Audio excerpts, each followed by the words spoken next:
सुजाता ने अपने बेटे की कुछ ही दिनों पहले शादी की थी और सुजाता की बहू उसके बेटे की पसंद की थी, जो साउथ इंडियन थी। अब सुजाता की ये साउथ इंडियन बहू रोज ही अपने हाथों का बना हुआ साउथ इंडियन खाना अपनी सास को दिया करती थी।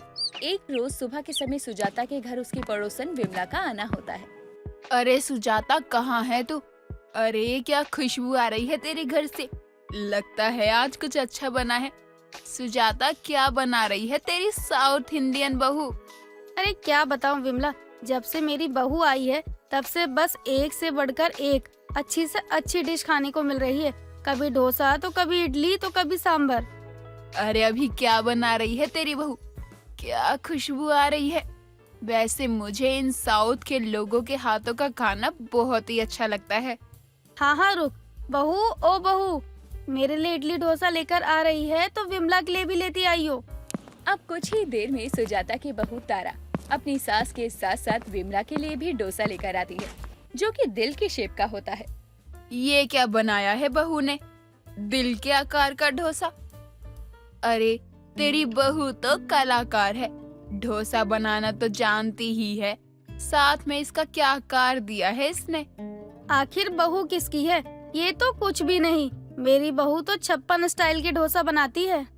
अरे सुजाता, डोसा जितना टेस्टी है उतना देखने में भी मजेदार है। ऐसा कर, तू और बहू मिलकर एक डोसे की दुकान लगा लो। मैं कह रही हूँ खूब चलेगी।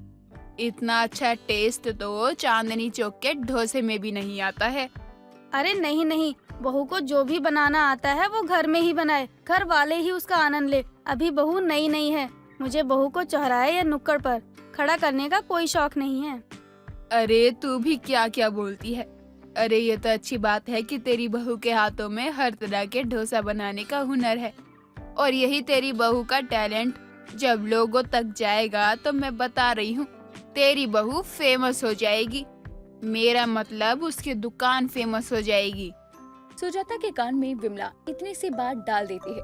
उसके बाद फिर क्या था, सुजाता भी पूरे दिन इसी बात के बारे में सोचने लगती है। लेकिन जब देर शाम सुजाता का बेटा ऑफिस से आता है तो वो उदास होता है।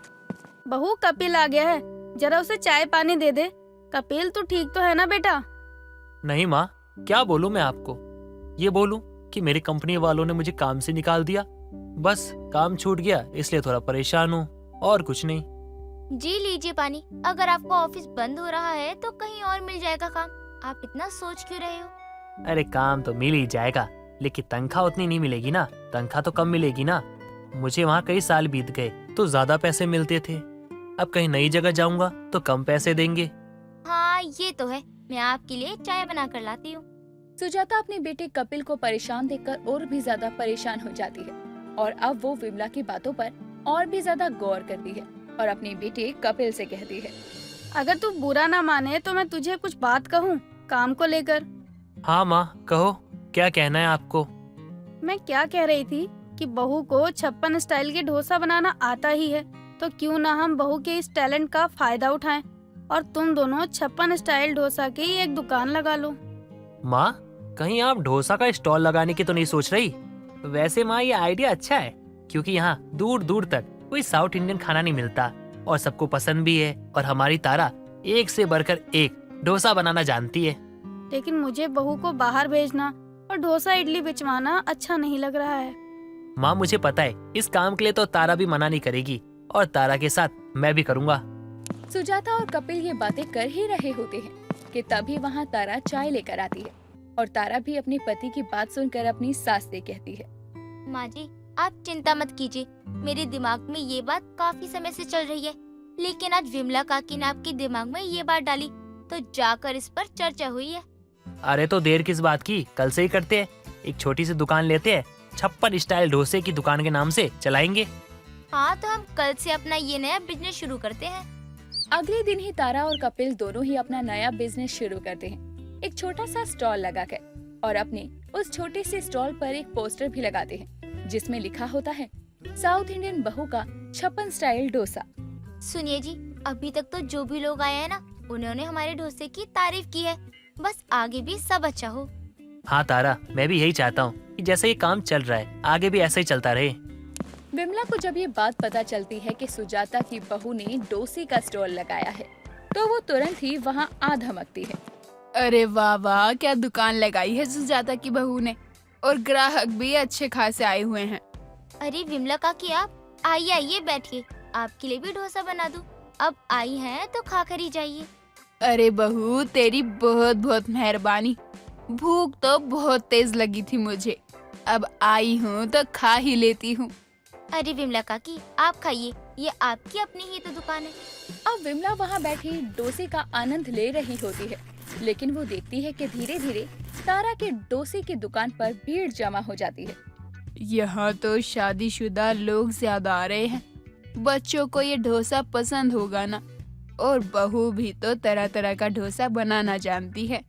विमला वहाँ से डोसा लेकर सुजाता के पास जाती और सुजाता भी हॉल में बैठकर टीवी देख रही होती है। अरे विमला, क्या बात है, कई दिनों से दर्शन नहीं हुए तेरे, कहाँ थी 2-3 दिन से? कहीं नहीं सुजाता, घर का काम तो तू जानती है कितना हो जाता है। तूने तो अपने बेटे की शादी कर दी, मेरा बेटा तो अभी कुंवारा है, तो भला मेरे अलावा और कौन ही काम करेगा घर का। अच्छा ये भी है, मेरी बहू जब से आई है मुझे भी आराम मिला है। हाँ ये तो है। अरे तेरी बहू से याद आया, तेरी बहू की डोसे की दुकान से आ रही हूँ। क्या दुकान चल रही है, बहुत बढ़िया है। सुजाता, तेरे बेटे बहू लगे हुए हैं और ग्राहक भी तेरी बहू के हाथों का साउथ इंडियन 56 स्टाइल डोसा खा रहे हैं। अरे तू तो जानती है मेरे बेटे का काम छूट गया है, अब क्या ही कर सकते हैं। मैंने भी कहा जब बहू के हाथों में कला है ही तो क्यों ना इसके लिए डोसे की दुकान ही खुलवा दें। अरे मैंने भी मजाक में क्या बोल दिया, ये सुजाता भी सीरियस हो गई। अब तो इसका बेटा भी काम धंधा छोड़कर डोसे की दुकान में लगा हुआ है। अब अगले ही दिन विमला तारा और कपिल के डोसा स्टोर पर जाती है और तारा को नमक की थैली देती हुई कहती है कि ये उसकी सास ने भिजवाया है। तारा भी उसे ले लेती है और विमला वहाँ से चली जाती है। अब देर शाम होते होते तारा की दुकान पर शिकायतें आने लगती है। जी, ये क्या कह रहे हैं लोग कि हमारे डोसे खाने से लोगों को लूज मोशन लग गए हैं, और ये तो अब तक कई लोगों ने शिकायत कर दी है। मुझे भी कुछ समझ नहीं आ रहा, आखिर हमारे डोसे के कारण ये सब कैसे हो सकता है। कहीं किसी ने जानबूझ के ये सब तो नहीं किया, खाने में कुछ मिलाया तो नहीं है किसी ने। सब कुछ तो मैं बनाती हूँ और यहाँ तो हम दोनों के सिवा कोई तीसरा आया भी नहीं है। 1 मिनट, विमला काकी मुझे एक नमक का पैकेट दे गई थी। जरा दिखाना वो नमक का पैकेट का है, मैं भी तो देखूं इस विमला काकी ने क्या दिया तुम्हें जो तुमने नमक समझ के डाल दिया। कपिल जब उस नमक को देखता है तो उसमें से अजीब सी बदबू आ रही होती है। वो समझ जाता है कि विमला काकी ने ही नमक नहीं दिया है बल्कि जुलाब की गोलियों का पाउडर दिया है, जिसे खाने के बाद ग्राहकों की शिकायतें आ रही थी। लेकिन उस दिन के बाद से तारा अपनी दुकान पर विमला काकी को आने ही नहीं देती। पूनम हर दिन की तरह आज भी अपने घर का सारा काम करने के बाद हॉल में अनुपमा चलाकर बैठी होती है और अनुपमा देख रही होती है। तभी कुछ समय बाद पूनम की सास कोकिला बाहर से घर आती है और वो देखती है कि पूनम रो रही है। ये देखकर कोकिला अपनी बहू से कहती है, बहू तू ठीक तो है? क्यों सुबह सुबह मगरमच्छ के आंसू बहा रही है? माँ जी, मेरी अनुपमा की सास ने उसे घर से निकाल दिया, अब कहाँ जाएगी बेचारी। मुझे लगा तेरा बाप मर गया है जो तू ऐसे रो रही है। भगवान बचाए तुझसे और तेरी अनुपमा से।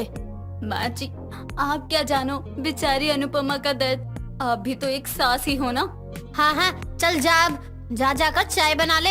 ये सुनकर पूनम टीवी को गले लगाकर कहती है, अनुपमा मैं अभी माँ जी की चाय बनाकर आती हूँ, तब तक तुम खुद को संभालो अनुपमा। ये बोलकर पूनम दहाड़े मार मार कर रोने लगती है और ये देखकर कोकिला अपने आप से कहती है, ना जाने मेरी बहू ये सब नाटक कब छोड़ेगी। इसे देखकर तो ऐसा लगता है जैसे टीवी वाले इसके सगे हैं और इस पर जो भी दिखा रहे हैं वो भी सच है। ये बोलकर कोकिला टीवी देखने लगती है। तभी कुछ समय बाद पूनम अपनी सास के लिए चाय लेकर आती है जो टीवी देख रही थी। ये देखकर पूनम अपनी सास को चाय देते हुए कहती है, माँ जी अब मुझे अनुपमा देखने दो, बेचारी न जाने कहाँ रहने जाएंगी, उसके बच्चे भी तो उससे प्यार नहीं करते। हाँ हाँ देख ले, कहीं जगह ना मिले तो उसे घर ही बुला लियो बहू। माँ जी मैं तो आपको गलत ही समझती रही थी, आप तो कितनी अच्छी हैं। लेकिन माँ जी अनुपमा बहुत हिम्मत वाली है, वो भी छोड़ेगी नहीं अपनी सास को। ये सब देखकर तू जो मुझ पर अपने पैतरे अपनाती है ना, वो मैं चलने नहीं दूंगी। देर रात करीब 1 बजे हॉल में बैठकर अकेले पूनम अनुपमा देख रही थी। तभी पूनम का पति राजेश पूनम से कहता है, अरे तुम पागल तो नहीं हो गई हो? रात के 1 बज रहे हैं, तुम हॉल में अकेले क्या कर रही हो? तभी राजेश जैसे ही पूनम के कंधों पर हाथ रखता है, वैसे ही बालों को आगे किए बैठी पूनम अपने पति से कहती है, तुम मेरे राजेश नहीं हो, तुम्हारा उस गौरी मैडम के साथ चक्कर चल रहा है ना, लेकिन मैं भी अनुपमा हूँ। मैं तुम्हें बताती हूँ, एक स्त्री क्या कुछ नहीं कर सकती। ये देखकर राजेश भूत भूत चिल्लाता हुआ भाग जाता है और ये देखकर पूनम जोर जोर से हंसते हुए खुद से कहती है, क्या एक्टिंग की है, ऐसे ही ना इन्हें डरा के रखूंगी ताकि ये किसी और को देखे भी ना और ना ही वनराज की तरह मुझे छोड़कर जाएं। अगली सुबह जैसे ही राजेश अपनी पत्नी को यानी पूनम को देखता है, वैसे ही अपनी माँ के कमरे में जाकर उससे कहता है, माँ अब तो मुझे भी इससे डर लगने लगा है। क्यों, ये कोई चुड़ैल है? माँ तो कोई चुड़ैल से कम भी तो नहीं है। ये रात में 1 बजे बालों को खोलकर चुड़ैल की तरह बैठी थी। मैंने कहा क्या कर रही हो, तो ना जाने क्या बकने लगी। अच्छा, बहू की बात कर रहा है तू? आपको पता है कि इस पे कोई प्रेत आत्मा आती है? कोई भूत भूत नहीं आता इस पर। ये तो इसके सीरियल्स का असर है जो ये देखती रहती है, वही हम पर कॉपी करती है।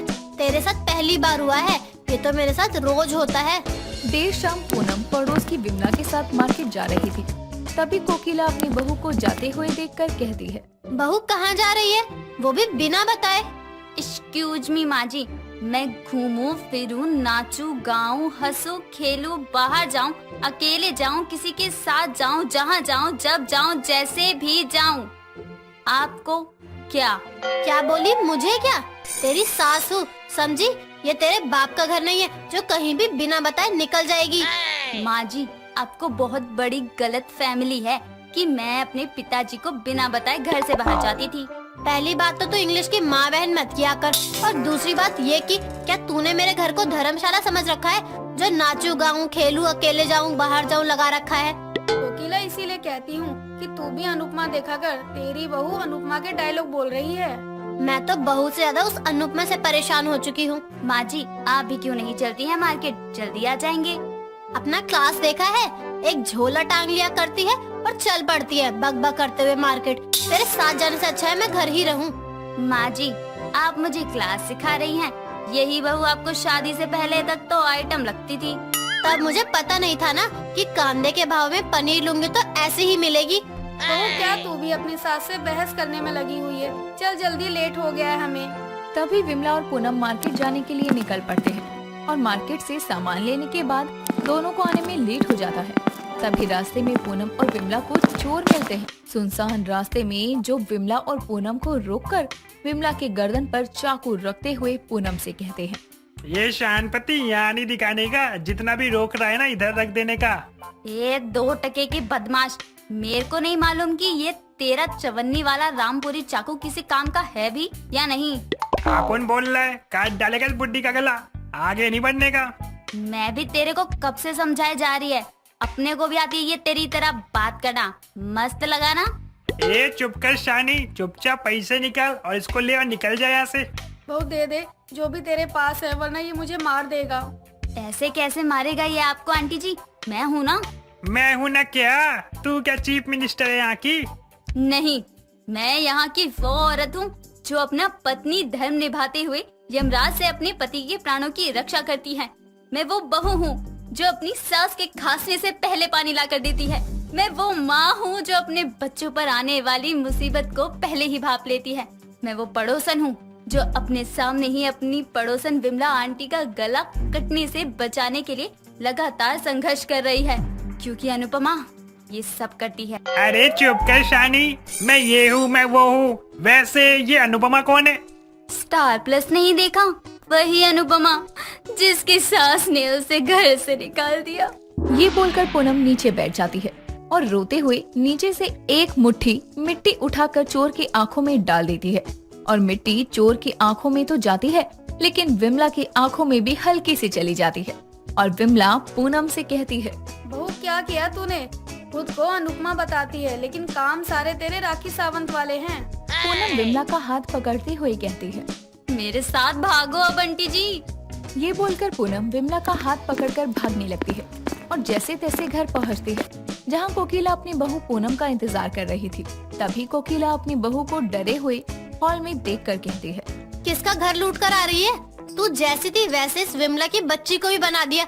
इस उम्र में दौड़ रही है, शोभा देता है क्या दोनों में से किसी को? माँ जी, हमारे पीछे एक गुंडा पड़ गया था और वो हमसे पैसे मांग रहा था, लेकिन आपकी बहू ने उसे धूल चटा दी। हाँ हाँ सही कह रही है कोकिला तेरी बहू, लेकिन वो धूल मैंने भी टेस्ट कर लिए। पानी दे दे मुंह पर मारूं, दिख नहीं रहा है कुछ भी सही से। क्या कह रही है? इसने और वो भी एक चोर को सबक सिखाया? हाँ हाँ कोकिला, इसने तो पहले ही उसे अनुपमा की कहानी सुनाकर पका दिया है और फिर उसकी आंखों में मिट्टी झोंक दी। अच्छा हुआ इसकी गर्दन पर उसने चाकू नहीं रखा, वरना जितना टॉर्चर उसने इसकी आंखों में मिट्टी डालकर नहीं किया होगा, उतना टॉर्चर तो वो अनुपमा की कहानी सुनकर हो गया होगा। माँ जी, मैंने आज विमला आंटी को बचा लिया, क्योंकि अनुपमा सबका भला चाहती है। चाहे उसकी सास उसे 100 ताने मारकर घर से निकाल दे या उसकी पड़ोसन उसकी सास की चुगली अनुपमा से करे, लेकिन अनुपमा में बहुत हिम्मत है। क्या मतलब तेरा? विमला मेरी बुराई करती है? अरे तेरी बहू कुछ भी बोलती है, हम तो पुराने दोस्त है ना कोकिला। सही किया जो आज मैंने केबल की तार ही हटवा दी, अब मेरे घर में शांति रहेगी। भले ही कोकिला ने अपने घर से टीवी के केबल का कनेक्शन हटवा दिया हो, लेकिन पूनम को कौन अनुपमा देखने से रोक सकता था। वो तो विमला के घर जाकर देख लिया करती अपनी प्यारी अनुपमा को। उर्मी वैसे तो रसोई में बहुत कम जाती थी, लेकिन जब भी वो रसोई में जाती तो उसके बनाए खाने की सभी लोग बहुत ज्यादा तारीफ करते थे। लेकिन उर्मी के खाने से ज्यादा लोग उसकी आयुर्वेदिक रसोई की तारीफ करते थे। उर्मी को पूरे मोहल्ले के सभी लोग जानते थे। ऐसे ही एक दिन उर्मी अपनी खुशी से रसोई में खाना बना रही थी। तभी वहाँ पर उसकी माँ जानकी आती है और अपनी बेटी उर्मी से कहती है, हाय रे, मेरा सर तो दर्द के मारे फटा जा रहा है। पता नहीं इतना सर क्यों दर्द हो रहा है मेरा। क्या माँ, आप भी ना? दिन भर तो आप टीवी के आगे थी, तभी तो आपका इतना सर दर्द हो रहा है। पूरे दिन भर मैं टीवी के आगे नहीं थी, बस कुछ देर ही थी। वो क्या है ना, खाली बैठकर बोर होने से तो अच्छा ही है ना कि मैं थोड़ा टीवी ही देखकर अपना मन बहला लूं। तू भी कॉलेज में थी। माँ, कितनी बार कहा है आपसे, इतनी ज्यादा टीवी मत देखा करो। अब देखो, हो गया ना सिर में दर्द। आप अपना जरा भी ख्याल नहीं रखती हो। थोड़ा तो खुद पर ध्यान दो। कल को मैं चली जाऊंगी तो क्या होगा? बेटा, तू मेरा सर दर्द कम करना चाहती है या बढ़ाना चाहती है? तेरे जाने से तो मैं और भी अकेली पड़ जाऊंगी।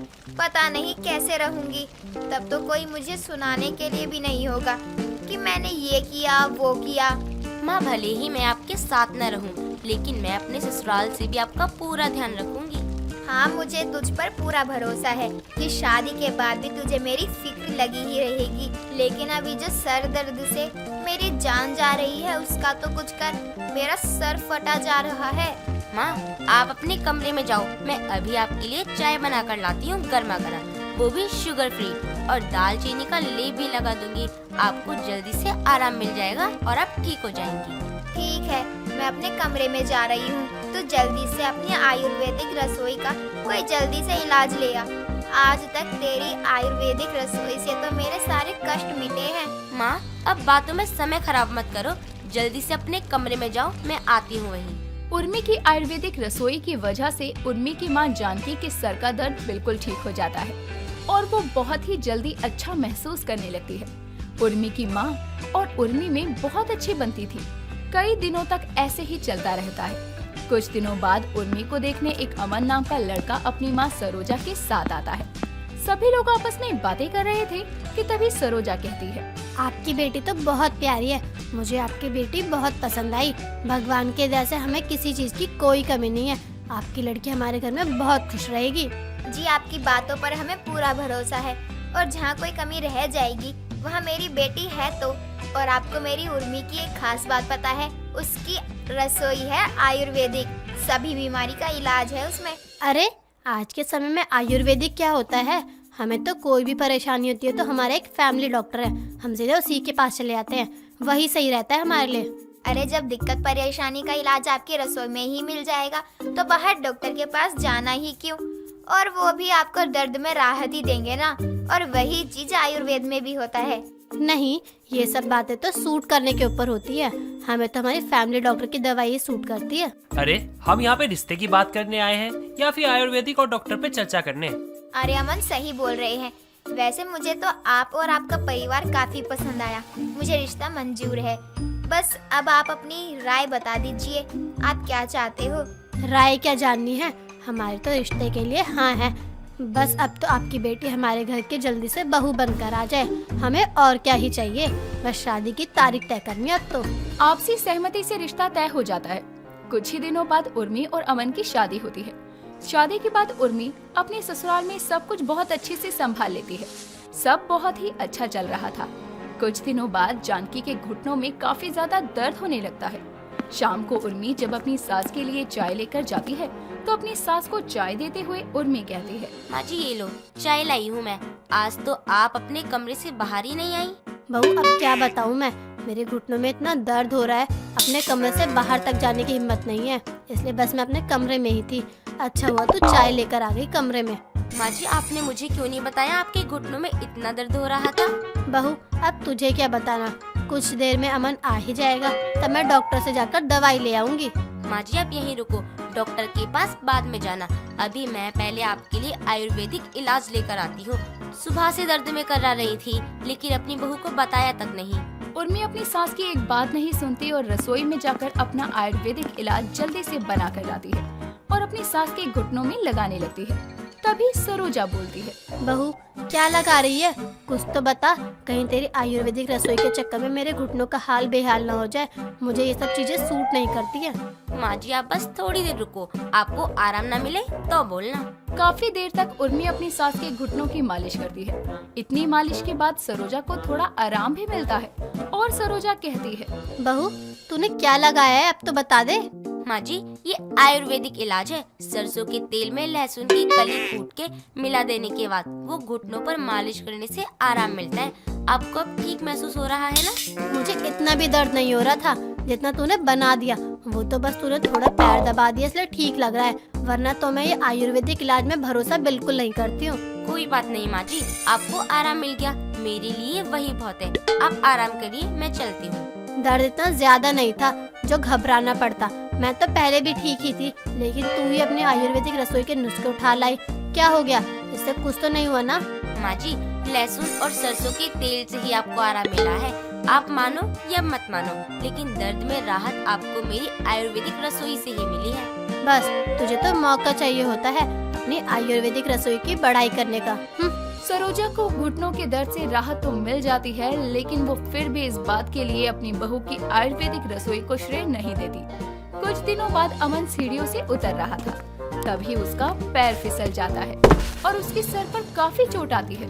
ये देखकर सरोजा और उर्मी दोनों काफी ज्यादा घबरा जाते हैं। तभी उर्मी का दिमाग चलता है और वो खून पर हल्दी लगा देती है, जिससे खून रुक जाता है और फिर सरोजा के बोलने पर अमन को डॉक्टर के पास ले जाया जाता है। डॉक्टर अमन की पट्टी कर देते हैं। उसके बाद उर्मी और सरोजा से कहते हैं, पहले आप लोग ये बताइए कि चोट पर हल्दी लगाने का आइडिया किसका था? देखा बहू, तेरी आयुर्वेदिक रसोई के चक्कर में परेशानी बढ़ गई। डॉक्टर साहब चोट पर हल्दी मेरी बहू ने लगाई थी। क्या हुआ, ठीक तो है ना? कोई घबराने वाली बात तो नहीं है ना? अच्छा हुआ आपकी बहू ने चोट पर हल्दी लगा दी, वरना खून जिस तरह से बह रहा था ना, परेशानी बढ़ जाती। अब तो आपके बेटे खतरे से बाहर है। क्या बस हल्दी लगाने से मेरे बेटा खतरे से बाहर है? मतलब कोई भी परेशानी नहीं है ना? जी कोई परेशानी वाली बात नहीं है। अच्छा हुआ हल्दी लगा दी थी, जिससे खून भी रुक गया और कोई इन्फेक्शन भी नहीं हुआ, वरना छोटी सी चोट बड़ी बनने में कोई समय नहीं लेती। आपकी बहू काफी ज्यादा समझदार है। इतना बोलकर डॉक्टर वहाँ से चले जाते हैं। ये सब बातें सुनकर सरोजा को अपनी बहू की आयुर्वेदिक रसोई की अहमियत समझ आती है और वो अपनी बहू से बोलती है, बहू मुझे माफ कर दे, अब तक मैंने तेरी आयुर्वेदिक रसोई को बस ऐसे ही समझा था, लेकिन आज जब तेरी वजह से मेरी बेटा खतरे से बाहर है, तू नहीं होती तो क्या होता बहू? माँ जी आप क्या बोल रही हो?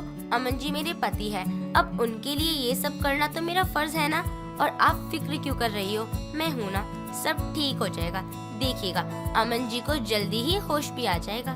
बहू तेरे होते हुए मुझे फिक्र करने की तो कोई जरूरत ही नहीं है। तू और तेरी आयुर्वेदिक रसोई सारे दुख दर्द हर लेती है। सरोजा को अपनी बहू की आयुर्वेदिक रसोई काफी ज्यादा पसंद आने लगती है और उसके बाद हमेशा उसे हर बात में वो उसका साथ देती है।